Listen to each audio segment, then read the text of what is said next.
എല്ലാവർക്കും നമസ്കാരം. ഏവരെയും ഈ ചിന്തയിലേക്ക് സ്വാഗതം ചെയ്യുന്നു. ദുഃഖങ്ങളിൽ നിന്നും ആനന്ദത്തിലേക്കുള്ള ജീവിതയാത്രയാണ് ആത്മീയ ജീവിതം. ഇന്ന് മനുഷ്യൻ ദുഃഖത്തിലും മാനസിക സംഘർഷത്തിലുമാണ്. ആർക്കും തൃപ്തിയില്ല. നിരാശ, ഭയം, ആകുലത, രോഗം, കടബാധ്യത, അസമാധാനം, ജീവിത പരാജയങ്ങൾ, മദ്യം, മയക്കുമരുന്ന് ഇവയുടെ അടിമകളായി ജീവിതം നശിപ്പിക്കുകയാണ്. എവിടെയും സ്വാർത്ഥ ലാഭങ്ങൾക്ക് വേണ്ടിയുള്ള പ്രവർത്തനങ്ങൾ, ചൂഷണങ്ങൾ, സ്വാർത്ഥത നിലനിൽക്കുന്ന ജീവിതം. സന്തോഷത്തിന്റെ ബാഹ്യ രൂപങ്ങൾക്ക് കാണുമ്പോഴും ആത്മസംഘർഷത്തിന്റെ, ദുഃഖത്തിന്റെ വേദനകൾ നെഞ്ചിലേറ്റി നടക്കുന്ന മനുഷ്യനെയാണ് എവിടെയും കാണുന്നത്. സ്വത്തിന്റെ കുറവോ സൗകര്യങ്ങളില്ലാത്തതോ അല്ല കാരണം. ദൈവ സാന്നിധ്യ ചിന്തയുടെ കുറവാണ്. സ്വാർത്ഥ ചിന്തയിൽ നിന്നും ഉത്ഭവിക്കുന്ന എല്ലാം സ്വന്തമാക്കണം, ഞാൻ മാത്രം വലുതാകണം എന്നതിൽ ദൈവാത്മാവിന്റെ പരിവർത്തനത്തിലൂടെ സ്വയം നഷ്ടപ്പെടുത്തി കൊടുക്കുന്ന ജീവിതാനുഭവത്തിലൂടെ നന്മയിലേക്ക് വളർന്നു വരുന്നതാണ് നമ്മിലുള്ള ആത്മീയതയുടെ ലക്ഷ്യം. ഇങ്ങനെയുള്ള ആത്മാവിന്റെ വളർച്ചയിലേക്കാണ് യേശുക്രിസ്തു നമ്മെ നയിക്കുന്നത്. സ്വർഗത്തിന്റെ വഴി മഹിമ വിട്ട് ഭൂമിയിലേക്ക് ഇറങ്ങി വന്ന് സ്വയം താഴ്ത്തി, സ്വയത്തെ ത്യജിച്ച് പിതാവിന്റെ ഹിതത്തിൽ തന്നെ ഏൽപ്പിച്ചു കൊടുത്ത യേശുക്രിസ്തുവിലൂടെ നമുക്കും ഈ പൂർണ്ണതയിലേക്ക് വളരാം. സമൂഹത്തിന്റെ നന്മയെ കാണുവാൻ പ്രവർത്തനത്തിലേക്ക് ഇറങ്ങിച്ചെല്ലാം. എന്ത് കിട്ടുമെന്ന മാനുഷിക ചിന്തയെ എന്ത് കൊടുക്കാൻ യേശുക്രിസ്തുവിലൂടെ കഴിയുമെന്ന ദൈവിക ചിന്തയാക്കി മാറ്റുവാൻ കഴിയുന്ന ആത്മീയതയുടെ തലങ്ങളിലേക്ക് നമുക്ക് ഉയരാം. ദൈവ സാന്നിധ്യത്തെ എന്നും ജീവിതത്തിൽ മുൻനിർത്തി ദൈവവിളി അനുസരിച്ച് സ്നേഹപൂർവമായി നാം ഏറ്റെടുക്കുന്ന ഉത്തരവാദിത്വങ്ങളുടെ കർമ്മഫലമായി നാം അനുഭവിക്കുന്ന മാനസിക സംതൃപ്തിയാണ് നമ്മുടെ ജീവിതത്തെ നിലനിർത്തുന്ന ആത്മീയത.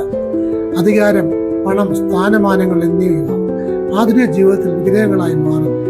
ആരാധന പോലും വിഗ്രഹങ്ങളായി മാറി വ്യക്തിദൈവ ആരാധനയിൽ ചെന്നെത്തുന്നു.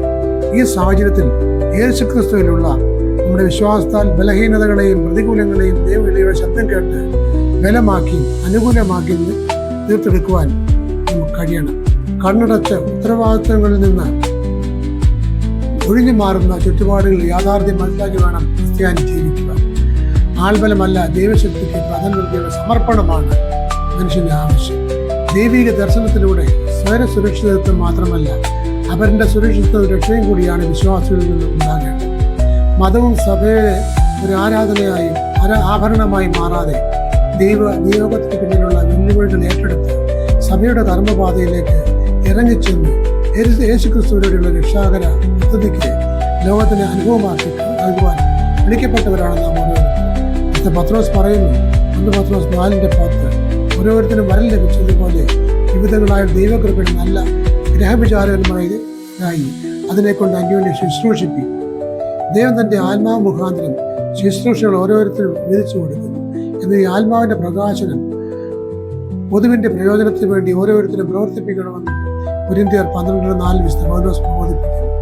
യേശുക്രിസ്തു പറഞ്ഞു, ഞാൻ ശുശ്രൂഷിക്കപ്പെടുവാനല്ല, ശുശ്രൂഷ ചെയ്യാൻ അത്ര വന്നത്. ത്യാഗത്തിന്റെയും സഹനത്തിന്റെയും ക്ഷമയുടെയും ദൈവസ്നേഹത്തിന്റെയും ശുശ്രൂഷ അനുഷ്ഠിച്ച് നമുക്ക് മാതൃക കാണിച്ച യേശു തമ്പുരാൻ പറയുന്നു, പിതാവ് എന്നെ അയച്ചതുപോലെ തന്നെ ഞാനും നിങ്ങളെ അയക്കുന്നു. യോഹന്നാൻ 20:21. അക്ഷരത്തിന്റെ ശുശ്രൂഷരാകാതെ ആത്മാവിന്റെ ശുശ്രൂഷരായി തീരണം. 2 Korinത്യർ 3:6. നമ്മുടെ പൊതുവിന്റെ ശുശ്രൂഷകരായി ഉണർന്ന് പ്രവർത്തിച്ച് നമ്മുടെ സമസ്ത സൃഷ്ടികളിന്മേൽ ദൈവസ്നേഹത്തിന്റെ ആത്മീയതയെ പറഞ്ഞു കൊടുക്കും.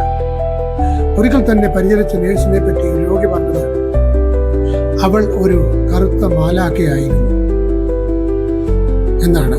പുറമേയുള്ള സൗന്ദര്യത്തെക്കാൾ അകമയുള്ള ദൈവാത്മാവിന്റെ സ്നേഹത്തിന്റെ ശുശ്രൂഷയുടെ സൗന്ദര്യം അനുഭവിച്ച ഈ രോഗി നേഴ്സിനെ പറ്റി പറഞ്ഞതുപോലെ മറ്റുള്ളവർക്ക് വേണ്ടി നമ്മെക്കുറിച്ചും സാക്ഷ്യം പറയാം. 1 Korinത്യർ 4:7. നിന്നെ വിശേഷിപ്പിക്കുന്നത് ആര്? ലഭിച്ചതല്ലാതെ നിനക്ക് എന്തുണ്ട്? ലഭിച്ചതെങ്കിലോ ലഭിച്ചതല്ല എന്ന പോലെ പ്രശംസിക്കുന്നത് എന്ത്? വിശുദ്ധ പൗലോസ് വിശ്വാസികളോട് ചോദിക്കുന്നു. ഇത് നമ്മോടും ചോദിക്കുകയാണ്. ലൂക്കോസ് 1:38. ഞാൻ കർത്താവിന്റെ ദാസി, നിന്റെ ഹിതം പോലെ എനിക്ക് ഭവിക്കട്ടെ എന്ന് കന്യാമറിയം സ്വയം സമർപ്പിക്കുന്നു. യെശയ്യാ 6:8. അടിയനിതാ, അടിയനെ അയക്കണമേ എന്ന് യെശയ്യാവ് സ്വയം സമർപ്പിക്കുന്നു.